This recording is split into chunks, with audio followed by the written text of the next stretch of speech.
Melo Calarco. How, Welcome to the podcast. Hello, great to be here. It is, mate. And we met the other day in our village. So you are the first ever person on the podcast from the same village as me. And but we actually did, well, I didn't know we lived in the same village until we met a couple of weeks ago. Yeah, exactly. And Amazon suggests that our two books are frequently bought together. So it says that often, and I thought, well, you live in the same village, we should get together for a cuppa and have a coffee together and tea together. So it worked out really well.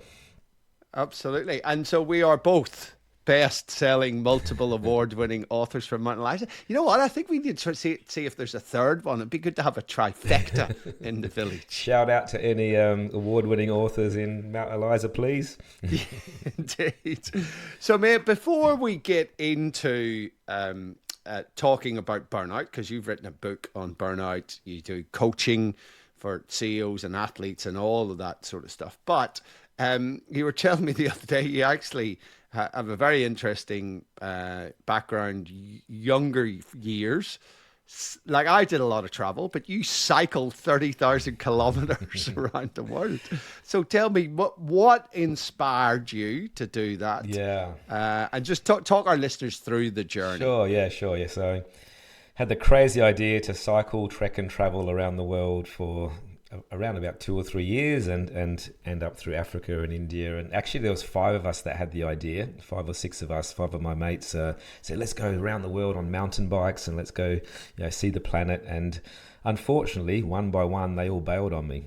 So as we started getting the maps as it got closer to it, right? Yeah, the reality set in. We got the maps, the Michelin maps of Africa and the Congo and Nigeria and all those sort of stuff. So one by one they sort of like stepped out on me and said, no, I'm not doing it, which put me in the position of like, do I do this solo or do I not do it? Do I bail myself? And I went for it and I went solo. So the inspiration was more like I just wanted more out of life. I wanted to see the planet. I was practicing martial arts and meditation and things, and I wanted to go stay in monasteries and temples around the world to immerse myself in the spiritual practices.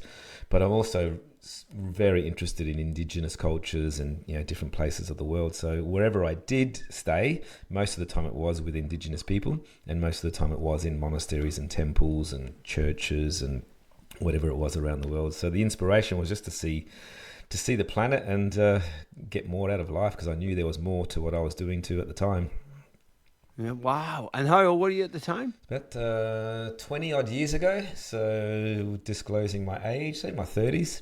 Yeah, in my 30s. Right, yeah. okay. Yeah, wow. So geez, that's amazing. And how long did it actually take you? How long were you away from? Plans changed along the way a lot. So I caught malaria in Africa, nearly killed me. I caught, caught all sorts of funky disease, as you can imagine, living with indigenous people and eating their food and things. So, but because we are in the West, we are just not robust, are we? I caught all sorts of shit in the Amazon jungle, whereas the locals are just they're adapted. Yeah, to they it, are. right? We could talk about all those diseases all day, right?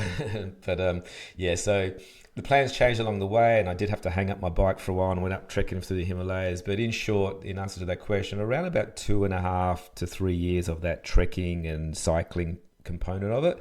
And then I ended up meeting my wife in Africa, crossing the Western Sahara, and I ended up, as you do. Not a story that you hear every day. I mean, I met Carly in Ecuador, but it wasn't crossing the Sahara. That's on the back of one of these big orange trucks. I had to sort of throw my bike on there because it was a landmine area through Mauritania and Morocco. And she was a tour guide on one of these trucks, one of those overland travel trucks from the UK. Oh, yeah. And we met there and we traveled then. So the trekking and cycling part was about 2.5 years. And then Keela and I, we cycled and trekked and did all sorts of crazy stuff together again for probably another 4 or 5 years, actually. So all in all, around about 7 years of trekking the planet. Wow, that's amazing. And it does. I mean, I've done a fair bit of travel, not to the extent that you have, but it really does shape you, doesn't it? You cannot go and travel, particularly in more third world countries and indigenous cultures. You just can't spend time there and not be massively affected by it. What were some of the big take homes and lessons for you on that journey? think about everything in life, resilience, rising above adversity, all these lessons that I learnt on the road, and that's where it definitely shaped who I am today. And in many ways, I'm actually glad I did it on my own. I'm glad the other five bailed on me, because I could spend as much time as I liked in the villages and the places where it resonated with me. So there's all those lessons on resilience and making decisions and being clear. Believing in yourself was probably one of the biggest ones, like really believing that I had the resources inside of me to get through any situation, no matter what, whether it was machine guns in my ribs in Rwanda, or whether it was a storm that I was stuck in. I had to meditate for 12 hours to survive this storm, but really believing in, no matter what life throws at me on this adventure, but in life in general, I've always got the resources inside of me, and I just have to really tap into that. So that definitely shaped who I am. And many people always ask me, what was the hardest thing, or what was the toughest thing, or what was the most challenging? Yes, there was near-death experiences, but I was also humbled by the kindness of strangers. I was humbled by some of these countries, these developing countries, where they have absolutely nothing, but they invite you into their home, and they let you in, and next minute you're drinking yak butter tea in some funny little village. And I was really, really surprised by that, actually. It's really interesting, the belief in yourself, right? Which leads us into a conversation around burnout. And this is maybe a bit premature in the conversation, but the whole challenge and threat and how people perceive stress is absolutely massive. And I was actually talking about this in a workshop yesterday, that if there are two people, say me and you, presented with the same adversity, and I view it as a threat and you view it as a challenge, it completely changes our physiology. It changes the motivation. It changes the behavior. Right. So having a challenge orientation is very, very protective against burnout. But, and this is the thing that a lot of people don't talk about, you need to believe that you have the resources to be able to overcome it. Right. And that's where doing hard stuff actually comes into it, that your life experiences that you've had, then you hit the nail on the head, gives you your belief in yourself that you can actually overcome stuff, because that then has a massive effect on how stress works. And I'm preaching to the converted to you, because you've written a bloody book on burnout, right? But I think right from the start, getting the listeners aware of that is pretty key. And that then leads into why some people burn out and some people don't burn out. But before we dig into it, why did you decide to write a book on beating burnout and finding balance? Yeah, originally it wasn't going to be that, actually, to be honest. It was a bit of a journey in the process. So I've always helped people. I've always done work where I'm supporting people in different ways and shapes and forms. And mindfulness underpins a lot of the work that I do. So mindfulness is a big factor of what I do. So originally it was going to be a mindfulness for leadership, actually, book when I first started thinking about it. But as I was writing it, I thought, this book's for everybody. And this book's all about finding balance and preventing burnout. So, and it was born out of a mission to help more people, because a lot of my work is probably similar to you. I work in many corporate companies. I deliver workshops, programs, keynotes, public speaking. So a lot of the work that I do is in-house. People know me in that company, and people, know my work and are familiar with it. But out in the big, vast world, not many people, know my work. So I thought, I want to get this book out to support as many people as possible. And so that's where the idea was born out of my mission to support and help 1 billion people on this planet. And I still get emails weekly from my book that says, your book saved my life, or your book's helped me through a cancer diagnosis, or your book's helped me through, a difficult time or a difficult marriage. So I think my book's doing what I wanted it to do, just to help as many people as possible. But I just wanted to get something out there in the public that people can't access me in the corporate world. They can access me through this sort of book and other TEDx talk that I did recently also. So just getting it out, and then I think the world needed it. At the time it was just post-COVID, so it was after that. So a lot of mental health issues, a lot of the people around me were struggling, and I thought, if I've got some tools and techniques that can help people right now, here it is. I'll put it in a book to share. And that post-COVID, I think, is really relevant. I was reading some data the other day, actually, that between 50 and 65% of people in the UK, United States, America, Singapore, India are all feeling signs of burnout post-COVID. Because COVID, I think in and of itself, was clearly a massive event that impacted people and impacted their stress. But I think one of the things that people don't really think about is that COVID made people hyper vigilant to stress and threat. We know that if you're constantly exposed to stress, as we were in COVID, particularly in Melbourne with 273 days of lockdown, it actually makes the amygdala grow and become more sensitive and hyper vigilant to stress and threat. So people's brains become more negative. Yes. And so these are the bloody lingering effects of COVID and particularly the lockdowns. But let's just for the audience, I think most people have a sense of what burnout is, but give us your definition of burnout. Well, I'll give you the WHO's definition first, and then my take on that. Yeah. And you've probably heard it and probably seen it. Many people have heard this over the years here. So in 2019, this is their version, and by the way, this is their 11th revision, so they've actually they've changed it 11 times. So burnout is a syndrome conceptualized as chronic workplace stress that has not been successfully managed. So that's their definition. I like it. It's getting closer, but the word workplace in there doesn't have to be there. It could just be chronic stress. So it could be financial stress, it could be relationship stress, it could be family stress, it could be illness or whatever it is. So let's remove that word workplace or sort of fade it out. So it's essentially chronic stress that has not been successfully managed. And usually it's cumulative over a period of time. So it either sneaks up on you or it's sort of sneaking away in the background there. And it could be weeks, it could be months, it could be years. Some of my clients, it could be an instant nervous breakdown, but it's been this accumulation of stress that they haven't managed. It turns into that allostatic stress or allostatic load, and then it's like burnout. And burnout is the end result, of course. It's like dysfunctional, no longer functional. And the three main criteria you're probably aware of in terms of the WHO version is number one is that absolute sheer exhaustion and depletion and fatigue, not just stress where you have a good night's sleep and you wake up the next day and you feel better. This is like, it doesn't matter how much sleep you get, you just got nothing left. So that absolute exhaustion. Number two is that feeling of detachment, feeling a bit disassociated with the world around you, not connected with your peers or your colleagues or your family, maybe a bit more cynical and complaining more than usual. So that's number two. And then number three is that lack of professional efficacy. So just a thing that would normally be easy for you is just hard, it's difficult, it's challenging, making more errors, less efficient. So that's the three criteria. And I'm sure many of our listeners here probably experienced, one or two of those from time to time, but it is the prolonged sort of exposure to that and then, that constant cumulative effect that it has on us.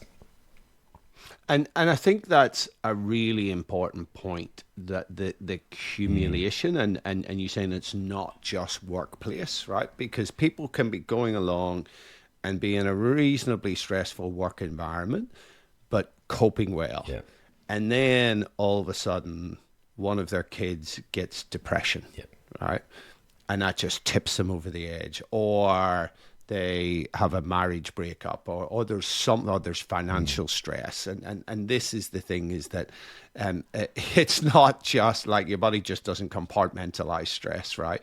It is cumulative, or somebody gets a chronic health condition, and that then increases the allostatic load on the body. And so it's looking at all of the different sources of stress in your life is really, really important, right? And it can be just a job that you could normally do, but then there's some significant life events or an ongoing stressful issue in your life that can actually tip you over the edge. Exactly. And when we say tip you over the edge, that tipping point, it's there in the background anyway. Like, when I did write the book and I interviewed around 200 thought leaders, professionals, executives, athletes, whole range of different people, and 90% of them didn't even realize they were burning out until it was too late.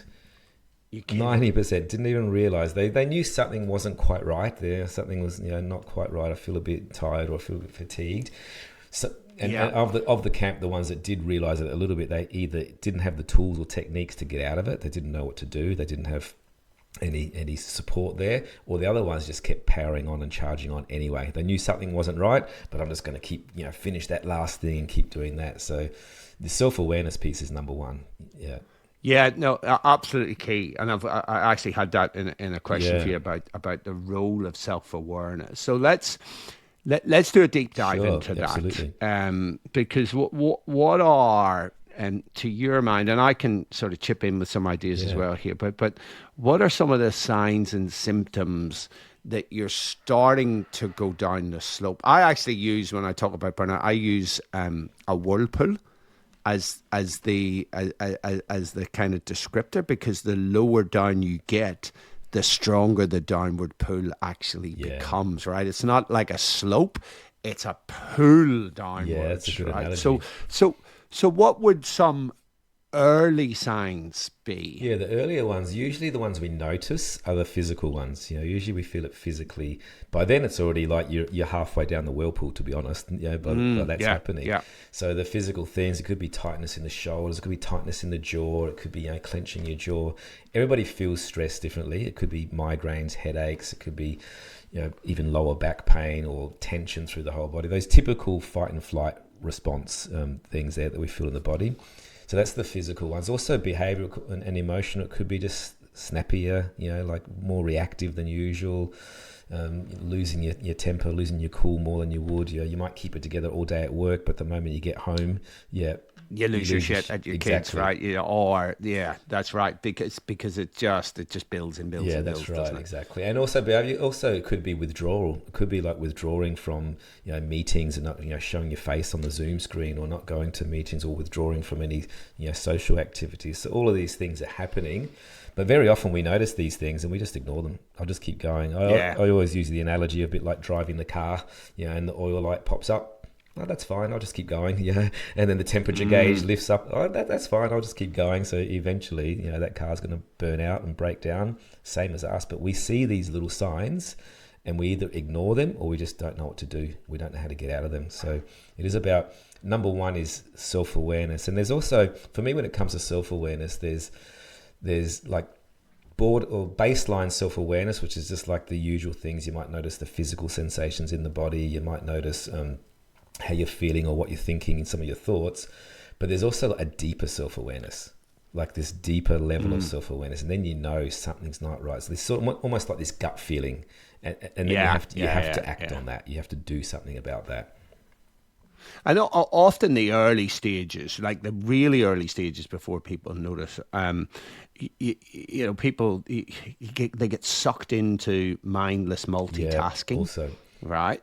And just procrastinating. That's a sign that you're stressed often, and that your brain is going, oh, that shit over there is too hard, but I want to pretend that I'm doing stuff, right? So you end up doing it. And I think another early sign is just a bit of apathy, right? Where you just kind of go, I'm a bit blah. Right. And I think a lot of people will recognize that. I think that is one of the early signs that stress is starting to take its toll on your body. And then I think to add to your physical ones, I think that when your sleep is starting to become effective, right. When you're knackered and you lie down to go to sleep, you think, I'm going to be asleep within 5 seconds, and then your brain goes on fire, right? That is a sign, and waking up and being tired, I think we're starting to get down the vortex now. And often I think I throw in as well because you mentioned behaviors. When people start to self-neglect, I think that's a big sign. When they know they should be exercising more and they just don't have the motivation to do it. Their diet starts to go to rat shit, right? You're comfort eating, you're drinking a bit too much, and you're kind of going, I just need to get through this, I'll sort this out. that's when the whirlpool really starts to grab you and suck you down further, isn't it? Totally. When you start letting go of those things that you need the most, it's like, when that's the ironic thing. The more stressed we get, and the more we get caught up in this chronic stress and this busyness at work and whatever it is that's stimulating you, we often start letting go of those things that we need the most. I won't go to the gym tonight, I'm too tired, or I'm just going to grab some takeaway on the way home because I can't be bothered. That sort of apathy and not caring exactly what you're saying.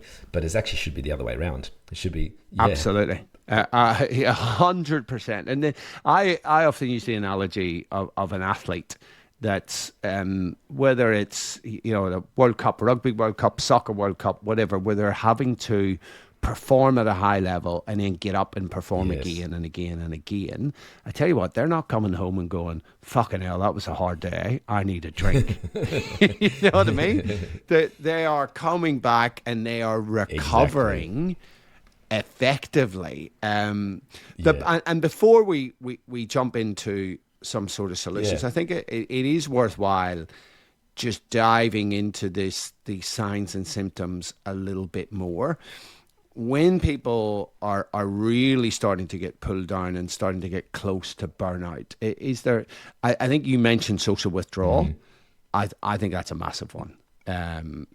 Not just the meetings and the people not turning their cameras, but when they socially withdraw, when you're just like, I don't want to go out and see my friends. Can't be bothered. That's a big red flag for me. Everything's too hard. Everything too hard. The big red flag is this sort of overwhelm. There's sort of overstimulation. So there's healthy stress. We all know about that. There's the good stress that drives us, that motivates us. There's chronic stress, of course, when we get caught up in it. But this tipping point is that overwhelm where everything's just too hard, too much. And the reason I say this is I also work in psychiatric clinics. So I work in 4 mental health clinics, and I ask the patients when they come to my programs, what happened? How did you end up in here? And most of them will have a version of like, it's just too much. I couldn't take it anymore. So this overstimulated, overwhelming mind, it's just, everything's too hard. So they just stop doing everything, stop doing work, stop socializing, stop going out. Everything is too difficult. And then from there, it's this slippery slope downwards into that fatigue and exhaustion. And then you've got no energy because you're not moving. So this tipping point of overwhelm. So if you're hearing this language even in the workplace for some people at home, and people are talking about too much is too much, or I'm not coping, or manic, it's a bit manic at the moment, or it's a bit crazy at the moment, chances are they're heading to that slippery slope. Chances are they're not coping. Yeah. And to bring that back to the challenge and threat orientation, that's where everything starts to become a threat, right? With that overwhelm, now I don't feel like I have the resources to do this thing that I used to be able to do standing on my head. I think that is a massive flashing neon light to people that they're getting sucked into that burnout vortex, because it's affecting their perception, and their perception then affects their motivation and their coping strategies that you use. And as you rightly pointed out, right, then we start to get into maladaptive coping strategies as well, such as alcohol, shit food. And we could justify all this to ourselves, can't we? I think everybody's been there where you're just going, and I think you said it, Melo, I'm just too tired, I'm just going to get takeout, and it's been a hard day. Psychologists talk about self-care. I'm going to have a half a bottle of wine or a bottle of wine and watch Netflix. That's not friggin' self-care. Self-care is exercise and good food and meditation and sleep hygiene. That's it. Amen to that. Absolutely. But you're right, that amygdala you said before is on this hypervigilant. It's on. So when we're in this mode, everything's, we get better at stressing out. We actually build that amygdala muscle. It gets stronger, and we actually get more reactive, and that's addictive too. We're sort of like, we get addicted to that feeling. We just got to keep going, keep moving, keep doing. But I always use the analogy of those, those NutriBullets, those NutriBullets where you put your smoothie, you make your smoothie. Yeah. So the fight and flight response, is handy. We need it to get through situations, but it's only designed for short-term stimulus. It's only designed to get you through that thing.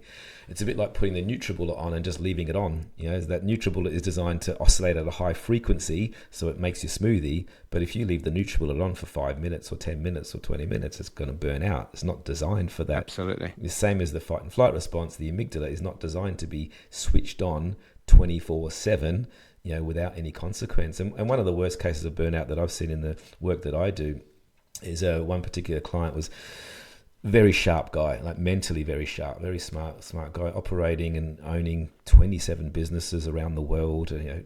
Obviously need to be switched on to do that. Very successful, but he wore it as a badge of how busy he was. And he's working across multiple time zones. He was working the US, UK, and Australian time zones, and saying, I didn't get any sleep last night. I worked in the Qantas lounge, and then I got to LAX, and I worked in the LAX in Los Angeles, and then I got to my office in London, and I didn't sleep at all. 2 hours sleep. Wore it as a badge, how busy he was. His mind kept going, but his body said, I ain't doing this anymore. Totally shut down. Multiple organ failure, like his pancreas, spleen, liver started shutting down, stopped producing. His endocrine system was shot, stopped producing testosterone. He was hospitalized in intensive care for weeks and in hospital for months. Like, at what point do you listen to the signs? At what point do you stop? Yeah. It's just this machine. That is severe clinical burnout, right? So there's clinical and non-clinical burnout. Actually, I think it's worthwhile double clicking on that stress response and the hormones, right? Because when we're in that challenge orientation, right, when you're dealing with stuff, it's your fight or flight, and it's the chemicals adrenaline and noradrenaline. And then when we get into threat response and overwhelm, cortisol comes in over the top, right? And this is the thing for people to understand. When you're in challenge response, that adrenaline, noradrenaline, that activates the fight part of fight, flight, and freeze, right? It's engagement, right? It's being on the front foot. I'm all over this, right? And you're motivated to do stuff. But when cortisol comes over the top of it, that drives you into the flight, avoidance, freeze response as well, and chronic stress. And here's something that I only discovered lately, is that the half-life of adrenaline and noradrenaline in the body is 1 to 2 minutes, right? So if we're both faced with the same stressor, we use that example earlier on, you're in a challenge response. As soon as that stressor has gone, within minutes, your body is back to homeostasis, right? Cortisol, I hadn't realized until recently, has a half-life of 1 to 2 hours. Wow. So with me in the threat response, right, and that overwhelm or the freeze or whatever, even when that stressor goes, hours later, I still have significant amounts of cortisol running through my body and brain, attacking my organs, like a little bit of short-term cortisol is good. But as you well know, Marcelo, when it's high and it's protracted, that's when it really creates damage, right? Wow, yeah. I knew you'd bring this stuff to the table, which is good. You can explain all that so well. Yeah, I can't help the inner awesome. Geek in me wants to bring it up. But I think it's really important for people to understand that we have this beautifully designed stress response that has been honed over hundreds of thousands of years in Homo sapiens. And if you look back at the evolution of our species, millions of years, right? And it's honed this beautifully to deal with stressors, which were mostly intermittent but sometimes severe. And that's the fight or flight response. But when stressors were prolonged and really severe, that's when the HPA axis and cortisol kicks in. And that's when the bad juju happens to your physical and mental health, right? When you just become completely dysregulated, and chronically elevated cortisol makes you fat, makes you sick, destroys your brain function, destroys your mental health, destroys your motivation. It just does horrible shit. Yeah, and it's not designed to be, as I said, it's not designed to be switched on all the time. And many people are switching that mechanism on the first thing in the morning, they pick up their telephone, they look at their emails, ping, it's on. They haven't even left their bedroom yet, and they've created a stress response. And then they go through their day, and it's this constant emails and pinging and the boss, and it's just this constant overstimulation of that fight and flight response. It's not designed to be like that. With the work that I do, obviously that's what's called that sympathetic activity. The work that I do is, to help people find balance between that sympathetic activity and the parasympathetic. And the parasympathetic, Not many people switch on the relaxation response. They use that stress response. Absolutely critical. And I think you've hit the nail on the head. These people who wake up and if you look at your phone before your feet touch the ground, that's a problem. Yes, I agree.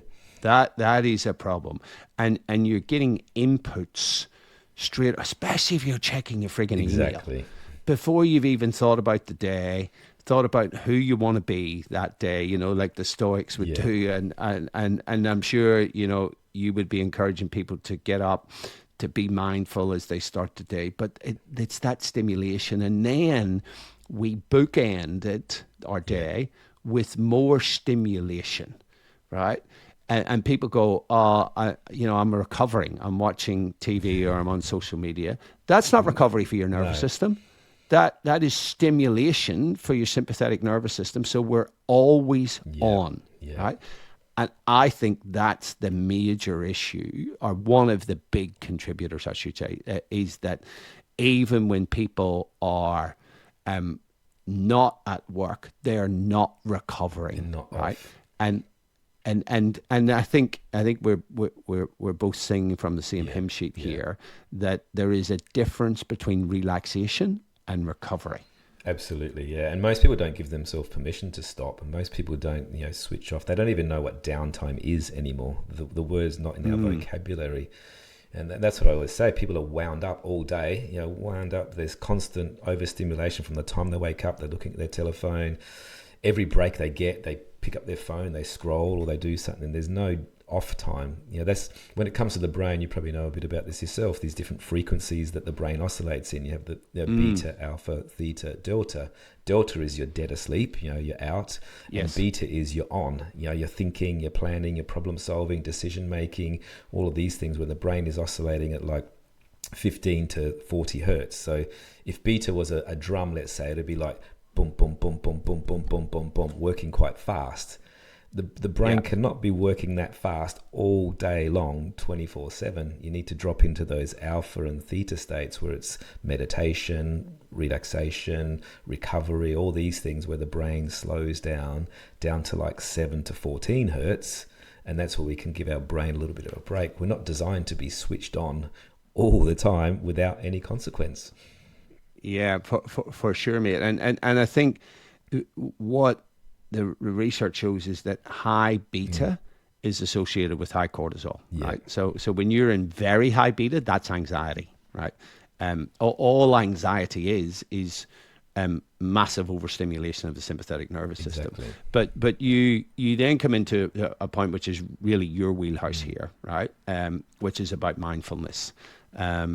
Which is something that I have wanted to do for many years, but I'm completely shithouse at it. But the one thing that I found, actually two things that I have found, Melo, and maybe you can give me and the other listeners some tips here, right, was I'm just fucking rubbish at trying to do any type of meditation, but I found that just focusing, doing breath work, I can do that, right?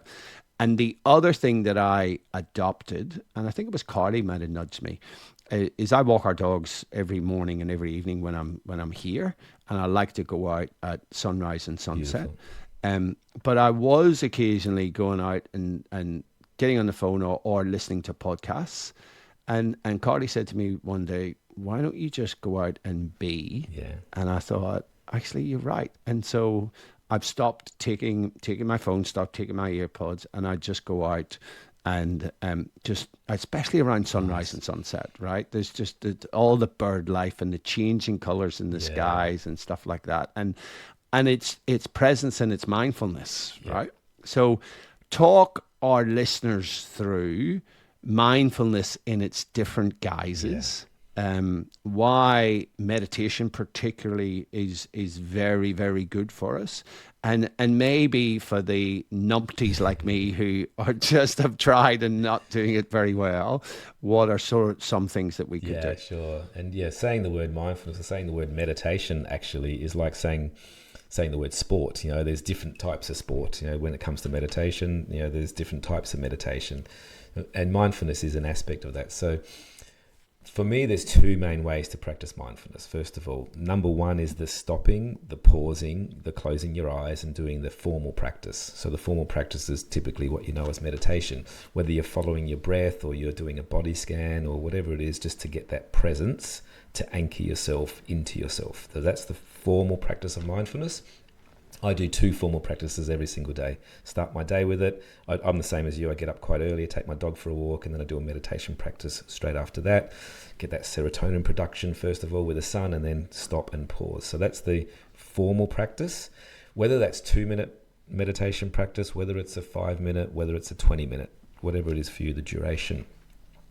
The other practice of mindfulness is also what's called the non-formal practice. And the non-formal practice is doing all those things you do in the day, but you do them more mindfully. From the time you get up in the morning, doing some breath work, maybe getting out of the bed mindfully, brushing your teeth, having a shower, eating your food, going for a walk, whatever it is. These are all washing the dishes. Exactly. These are all mindfulness practices on their own. And the trouble is, people think, oh yeah, I've done my 10 minutes of mindfulness this morning, and then the rest of the day is crap. The rest of the day is reactive, and the rest of the day is busy because you're not taking it off the mat. That's a bit like going to the gym every morning. Oh, I like that. It's like going to the gym. Off the mat. You do a 30-minute workout in the gym, but the rest of the day you eat burgers and chips and whatever. It's the same as that. So you want to take it off the mat. And I always encourage people to do both. Like I actually think they're equally weighted. So the way you do something. So if, for example, let's just talk about eating, for example. So eating, you can eat in front of the computer, you can eat while you're scrolling on your telephone, or you can just eat and just enjoy the flavors and the aromas and the tastes. And the more you do that, the more you appreciate your food, of course, and you're more mindful and you engage all the senses there. But if you're someone that eats distracted all the time and you're scrolling on your telephone, you're actually training your brain to be distracted. You're not taking those cues that you're satisfied, and your chances are you'll eat more. And you'll activate your sympathetic nervous system, which inhibits digestion. Yeah, right? And the gut-brain axis, is not connected there. Yeah. So I always say the way you do something is the way you do everything. So if you're doing these things in a distracted state, how can you focus for longer periods of time? So mindfulness essentially is attention training and being present in the moment. And when I was traveling, when I was cycling around the world, I was staying in monasteries, as I mentioned, and I was staying in one particular monastery in Vietnam. And it's a Buddhist monastery, and the practice there was more about the non-formal practice, to be honest. So you could talk. It wasn't one of these meditation retreats where you couldn't speak at all. You could speak, but you could only speak about the thing that you were doing. So if I was chopping the vegetables, I could only talk about the vegetables. Oh wow, look at my carrot today, or look at the smell of my onion, and just only about the vegetables. You couldn't be chopping the vegetables talking about the weather or anything else. When you're eating your meal, you could only talk about the flavors, the aromas, and like you said, when you're washing the dishes, you could only talk about the dishes or the scent of the soap or the temperature of the water. And for me, myself, who was already a mindfulness practitioner, I've been meditating for 30 plus years, that was also like, wow, I didn't realize how not present I was doing all of these little daily things. And it taught me, it was difficult at first, but it taught me that everything is a mindfulness practice. Everything. Yeah, that's actually very cool. There's actually, as you were saying that, there's one thing that I probably do mindfully other than going for the walk, and that's weeding the garden. Beautiful. And often I'll come in, I'll talk to my kids about how freaking amazing weeds are and the respect that I have for them, their resilience. And I'm like, oh yeah, this weed here, this one's got the little root, I can pull that out. And my kids are like, you're crazy. But it reminds me, Melo, of when I was a kid. I was trying to get into Zen Buddhism, and I was reading stuff on Zen Buddhism and Zen koans. And I remember one that stuck in my head where there was the student who wanted enlightenment, and he went to his master and said, "I'm master, how can I be enlightened?" And the master said to him, "Have you had your breakfast?" And he said, "Yes." And he said, "Well, go wash your bowl." Yeah. And that was Yeah. it, right? And I was like, what the hell does that mean? And it was only 20 years later that I remembered it and had a little light bulb moment, that it was just about being totally in the moment, right? And all you've got to do to see this is go and watch a Japanese chef. Yeah. Perfect analogy. Yeah. Perfect. The attention to detail that they have when they're putting stuff together is just amazing. They are so mindful whenever they're actually preparing their meals. But I think that's a really good point, mate. And I love your concept of taking it off the mat and just bringing it into your everyday life. But it ties in with the self-awareness, doesn't it? Yeah, and that's the very first point. You can't change what you don't notice. So we have to notice it first. I didn't realize that I eat in a distracted state. I didn't realize that I do think about all the things you do in your day, from commuting to driving to getting to work to listening to people. Are you really listening? There are so many opportunities that we could bring more mindfulness to that, but it actually takes training. It actually takes work, and most people don't have the discipline to do the work. It's a bit... and as you rightly say, this is attention training. It's attention training. Yeah, and I actually like this concept of taking it off the mat, that every time you even do a minute of stuff, right, you're actually doing good for your brain, because when we are fully engrossed in stuff, it changes our brain patterns and it does help us to recover. So even, turning your bloody computer off just for 5 minutes to sit and eat your lunch mindfully, to chew your food, and think about the chewing that you're doing, thinking about the food, all of that is actually recovery, isn't it? It is. And it's, research says that 47% of the time our mind is elsewhere. It's flicking away somewhere else. So like you said, when you're doing something for a minute, half of that minute, your brain could be flicking away. And these are what's called the task performance network versus the default mode network. Yes. Yeah, let's talk a little bit about that. Yeah, it's what you're talking about there. It's about, when you're on task, when you're doing something, your mind is on there and you're switching on certain pathways through the brain, which is your task performance network, and you're focusing on that.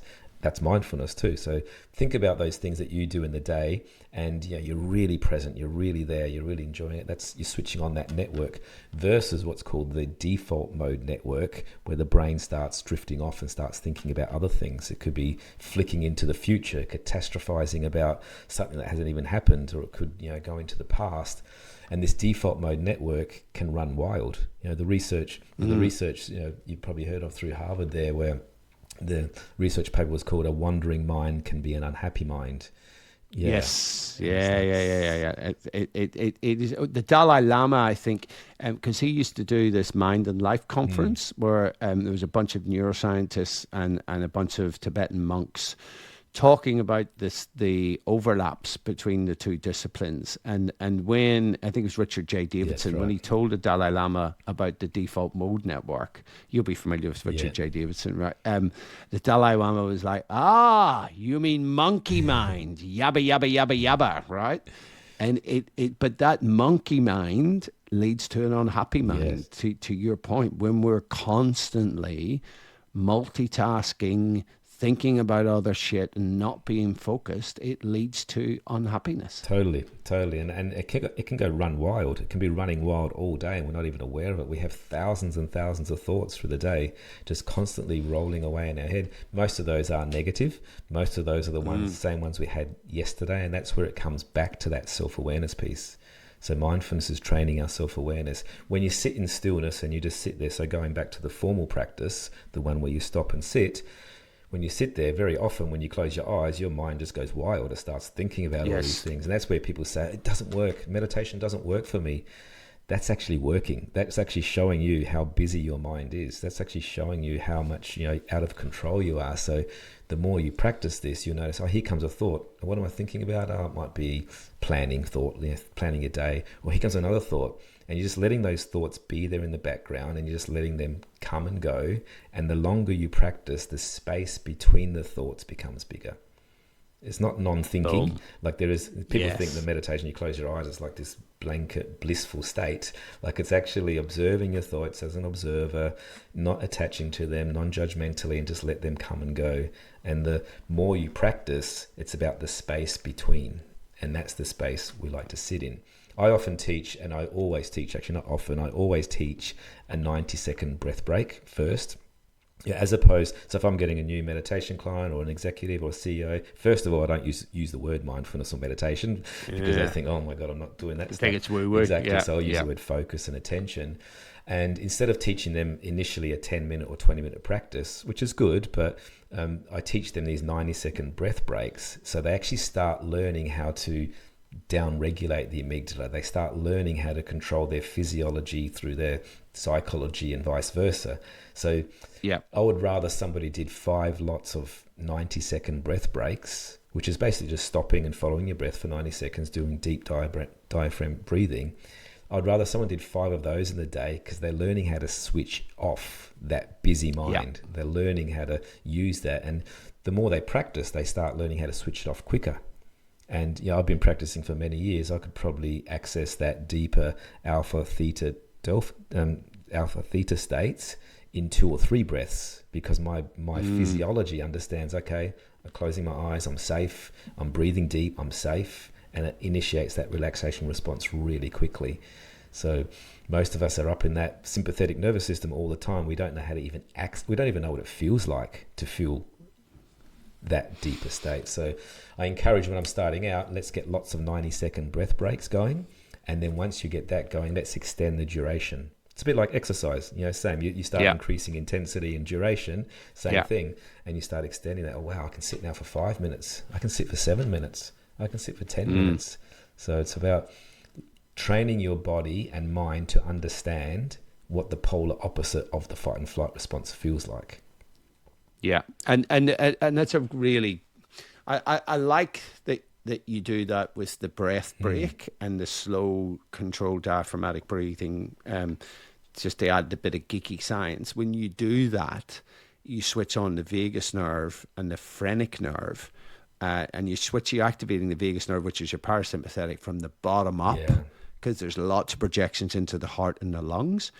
And it reduces your heart rate, increases your heart rate variability, which is your parasympathetic nervous system, and brings your brain out of a stress state. Right? And it's like taking your brain out and plugging it into a wall for a recharge, isn't it? But you reminded me when you said about the no mind stuff, because that's what I was trying to do in my youth, right? And I remember I was in Cambodia and I was traveling alone. And I wanted to go and visit this monastery. So I went and visited, I know it wasn't a monastery. There was an old monastery that wasn't inhabited. Ruins. But ruins. And I had a guy, took me on the back of a motorbike and took me out there and went up there. And there was a female monk there she was there meditating, and I had a conversation with her through the guide. He was translating, and she was there for a month of meditation. She had rice, and she'd just go down and up and get what she needed. And I said, I'll get some advice off her. And I said, I'm trying to do no mind meditation to empty my mind. And she laughed for about a minute, right? And then through the interpreter, she just told him, tell him not to worry about that. He just needs to be the watcher. Yeah, nice. Yeah. Yeah, and it was that exactly what you're saying, is you just watch your thoughts non-judgmentally.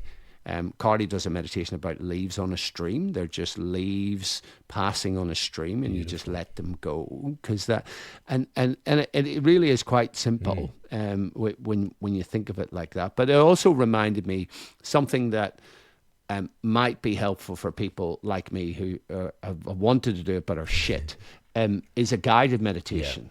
Can apps like Buddhify and Insight Timer.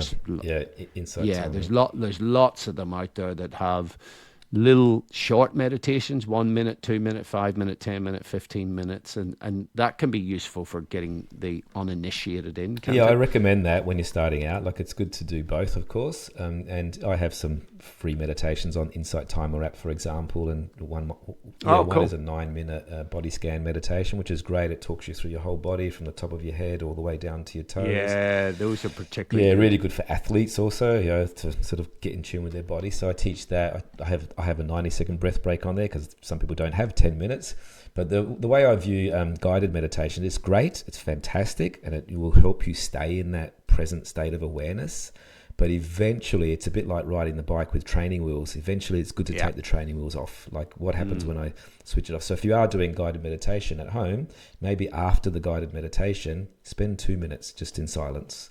Just stop to train that because you're in that state, and just to train that. And then eventually, it might be 3 minutes and 5 minutes guided. Then it might be 2 minutes just to set you up, and then so you start extending the silent meditation part, because yes, it's when you are riding a bike with training wheels, it's a easy experience, but when you take the training wheels off, it's less pleasant. But what's going to make you a better rider in the long run is to take them off. So I recommend both, a good mix of both, and everybody's different too, by the way. It's not a one size fits all when it comes to breathing techniques. It's not a one size fits all when it comes to different types of meditation. So finding what resonates with you. For some people, it might be counting your breath. It might be, as we said before, a prolonged out breath. So you might have a breath of 1, 2, 3, 4, 5, 6 on the way in. Then make sure you just breathe out for 8, 7, 6. So it might be counting. It might be box breathing, as you're probably familiar with, counting 1, 2, 3, 4, holding your breath. So it's not a one size fits all. Find the one that you work with most. And I also teach moving meditation, and I teach Qigong and Tai Chi practices, because for someone, for example, with ADHD, a very busy mind or something, it's really hard to get them straight from full on to stop. Yes. So I'll tune into their body first, do exercises coordinated with breath, which act as neuromodulators, so then they slow down and they connect with their body. Once they connect with their body, they connect with their breath and they connect with their mind, then you can sit in stillness for a little bit. But just that movement aspect is just a great portal to get into the practice. Yeah, I think I told you when we had coffee, me and Carly, when we were in Scotland, did Tai Chi for a while, and it was brilliant. I loved it.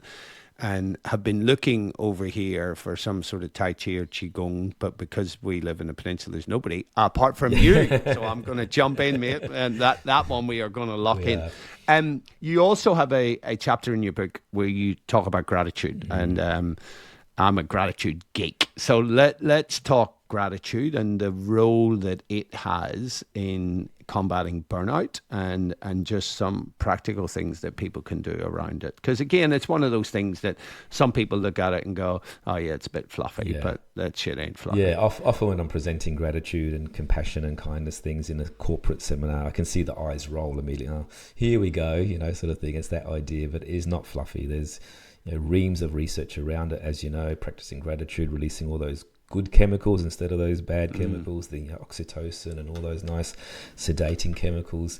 So what I do typically is I add a little flavor of gratitude into my practices. So we've got a mindfulness practice, towards the end of the mindfulness practice, I'll add some compassion, kindness, gratitude.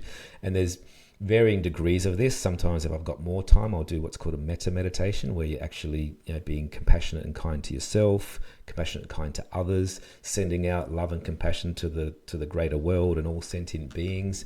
But sometimes it's just as simple as like just being grateful of running water, like being grateful of the sun on my face, a comfortable house. But practicing this on a daily basis, it starts wiring yourself to actually notice it more. So I have a rule that I can't say the same thing twice. Like I have to every day, and imagine from a gratitude perspective. It's nice. So typical to say I love my family and I love my kids and I love my wife and I'm grateful for them, and that's easy. But then you start digging a bit deeper when you can't say the same thing 2 days in a row, and you start looking for your actual reticular activating system starts looking for more gratitude, and you start noticing more gratitude, and you start noticing the barista that smiles at you, or you notice the guy that opens the door for you. You start noticing things more. So it's just wiring your brain to see it, practice it, and actually it fires up, as you know, different brain regions. You've probably heard that, going back to Davidson, actually, the research where he did the study on what's his name, Mathieu Ricard, the Oh, The yep. monk Yeah, there, yeah. the monk. I've seen him speak, actually. Yeah. Awesome. Like, and he's someone, so they put like 256 sensors on his brain, and they measured him for a 12-year study, and they realized that because he practices compassion and kindness in his meditation, that he had abnormal regions of his brain that exercise that area, plus abnormal regions of his brain for gamma activity. Yeah, that's right. And this gets to the point, and it's like we talked about right at the start, that when you're constantly stressed, your amygdala grows bigger. Like, our body is so pliable and plastic to environmental input, right? You do nothing on your muscles, they waste away, right? The Harvard, the Dallas bed rest study showed putting people in bed rest for 3 weeks aged their heart by 30 freaking years in 3 weeks of bed rest, right? But you train the muscles, they get better. You expose yourself to lots of stress, your amygdala grows, right?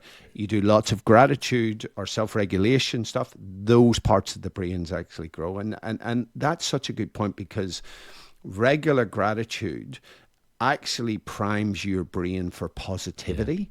And for me, that is the thing that's combating the amygdala constantly being stressed. You develop a negativity bias. So I believe that gratitude is hugely, hugely important. And I love that you said running water, because often I'll do that. I'll turn the tap on and I'll go, how fucking cool is running water? Right? Like when you combine gratitude with awe, that's when magic starts to happen. And sometimes I'll turn a light on and go, how fucking cool is that? Right? Like, if you think about like all the shit that needs to, and then you go out into nature, and there's so much stuff that if we would just slow down a little bit and notice, and then just be grateful for stuff. And as I always say to people, right, if you've got running water, a roof over your head, electricity, food security, heating, cooling, and you have safety, if you've got all of those things, you've probably got it better than 99% of Homo sapiens that ever walked this earth. And how about we wake up in the morning and go, I'm in the luckiest 1% of Homo sapiens that have ever walked this earth, right? I think it's a game changer psychologically. Because, all the shit that we then get worried about, you go, it's not that big, really. No. Whenever, I don't live in a freaking war zone right now, but we kind of default to what we have, and we start to take it for granted, right? And that's why I think gratitude is so important. Totally. And also just reflection in general. I think like a lot of people, they have their to-do list for the week ahead. I've got to do this, and I've got to achieve this, and I've got to do this to make my week successful.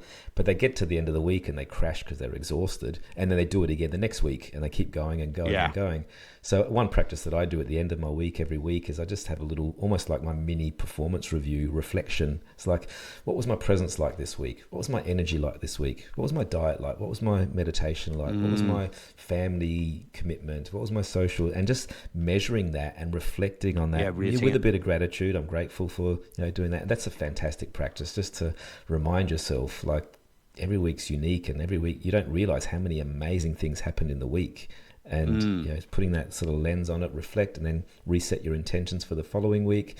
And just exercising that, going back to that negative bias, we're often looking for the stuff that's like the bad stuff in the week. And there's a research that I was looking at. I don't know the exact details exactly, but there was a company that actually they had to keep a journal. And they had to keep a journal for 30 days, I believe. And there was 3 different groups. And one group had to actually write down all the bad things that happened that week. All the got caught in traffic, or the cold coffee that they got, or the bad email. That was group 1. Group 2 was just write down things, but with no emotion or no bias, negative or positive. Just have to write down the facts and figures that happened in the week. And the third group had to practice gratitude, 3 things they were grateful for at the end of the day, and write down all the good things that happened in their week. So all the nice things that happened, the nice email, the good call that went well, or the lunch they had with a friend. The ones that did the negative one, many of them actually fell physically sick. They actually felt they didn't even. Some of them didn't even finish this study. They just felt physically sick. The ones that actually practiced the gratitude, obviously the middle group, probably not much change at all. But the ones that practiced the gratitude, they were more productive, their performance enhanced, they were happier at work, obviously. So just by doing that simple little practice, it can just change your world. And something we forget about how simple it is. You can't have gratitude and anger in the same body. Yeah. I like it. And mate, I love that performance review, because what gets measured gets managed, right? And I mean, it's performance 101, isn't totally, it? Yeah. And I think it's adapting some of the tools that you use in elite sport and just adapting them for our lives. So mate, we need to wrap up in a minute, but is there anything else that kind of jumps out to you that people can use, or practices or things that they can do if they feel like they're in that overwhelmed space and they want to avoid being a burnt out basket case? Two things I'll say basically in closing. One will be, give yourself permission to stop. Give yourself permission to pause. And most people don't. They think, I'll have a break when I finish this next bit. After this bit, I'll have a break. But give yourself permission to pause. Punctuate your day with periods of renewal and recovery, and periods of on, so that on and off. So give yourself permission to stop. Most people won't. The other thing I say is to ask yourself this one question every single day: what have I done for me today? What have I done that fills up my cup? What have I done that energizes me? Write it down, put it on a sticky note or something, and make sure you're doing something for you before you switch on your telephone, before you jump into the world there. What have I done for me today? Awesome. So Melo, for people who want to read the book, it's called Beating Burnout, Finding Balance by Melo Calarco. And we will stick a link to it in the podcast. But also, if somebody wants some coaching for you, so you do coaching, presumably these days you do it virtually as well, so they don't have to be one of our neighbours in Mount Eliza. And so what else, where can people go? Where should we send them in order to avail of your services? Yeah, sure. Probably the best portal would be my website, melocalarco.com, melocalarco.com. I'm sure we'll put that in the show notes. And also I have a free sample chapter of my book on that website. You can jump on there and have a little. Actually, the first chapter, ironically, is on self-awareness. So it's what we've been talking about, and it actually talks about a situation where I had to meditate for 12 hours in a storm and survive it. So that might be room for a next podcast. So jump on there. I also have some free meditations on there. LinkedIn is another area. I'm on the socials, but probably out of all of them, LinkedIn is probably my most active one there. Jump on in, say hi. Happy to support, happy to help wherever I can. Awesome. Melo, thank you for your time. Have a great day. Thanks, Paul. Take care, everybody.